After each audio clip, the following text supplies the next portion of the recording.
ছবির মতো সুন্দর এক পাহাড়ি গ্রাম, প্যারিসের ঠিক উপরে মর্মান্তে। এখানে রাস্তায় ছবি আঁকে শিল্পীরা, গানে গানে প্রেমে খেলে, আর পুরনো বাড়িগুলো আজও ফিসফিস করে যেন বলে শত বছরের গল্প। মর্মান্তের নাম এসেছে মন্স মার্তায়ের থেকে, মানে শহীদদের পাহাড়। রোমান যুগে এই পাহাড়েই খ্রিস্টান ধর্মপ্রচারক সেইন্ট ডেনিসের শিরচ্ছেদ করা হয়েছিল। বিপ্লব, যুদ্ধ আর স্বাধীনতার আন্দোলনে মর্মান্তের বারবার উঠে এসেছে। 1871 সালে এখানেই জন্ম নেয় প্যারিস কমিউনের রক্তাক্ত বিপ্লব, যেখানে জনগণ প্যারিসের নিয়ন্ত্রণ নিয়েছিল তাদের হাতে।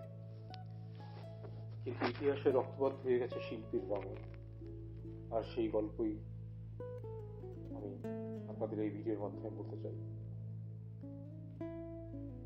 19 আর 20 শতকে মর্মান্তে হয়ে ওঠে শিল্পীদের ঘাঁটি।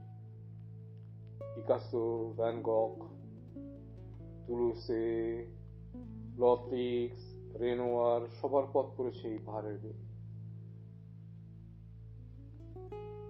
লাবেথু লভোয়ের নামে একটা ছোট্ট বাড়িতে পিকাসো আঁকেন তার বিখ্যাত ছবি লেস দেমোসেলেস দো ভিনো, যেটা কিউবিজমের জন্ম দেয়। এর ঠিক পাশেই ছিল মুলিন রুজ লাল মিল, ক্যানকান নাচের প্রাণকেন্দ্র। মর্মান্তে ছিল রঙিন, বোহেমিয়ান আর স্বাধীন, যেখানে শিল্প মানেই জীবনের মুক্ত অভিব্যক্তি। আজ মর্মান্তে একটু বদলে গেছে, কিন্তু তার আত্মা এখনো বেঁচে আছে। স্যাক্রে জোয়ের বেসিলিকা, সাদা মার্বেলের সেই বিশাল চার্চ, পাহাড়ের মাথায় দাঁড়িয়ে ছড়িয়ে দেয় এক অনন্ত শান্তি।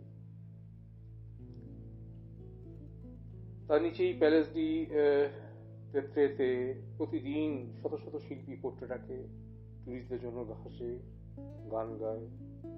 কিছুটা বাণিজ্যিক হয়ে উঠলেও পুরনো সেই শিল্পের নিঃশ্বাস এখানেই রয়ে গেছে। ছোট ছোট ক্যাফে, ভাঙাচোরা সিঁড়ি আর গানের ধ্বনি আজও বলে প্যারিস এখনো প্রেমে আছে। মর্মান্তে শুধু একটা জায়গা না, এটা একটা অনুভব।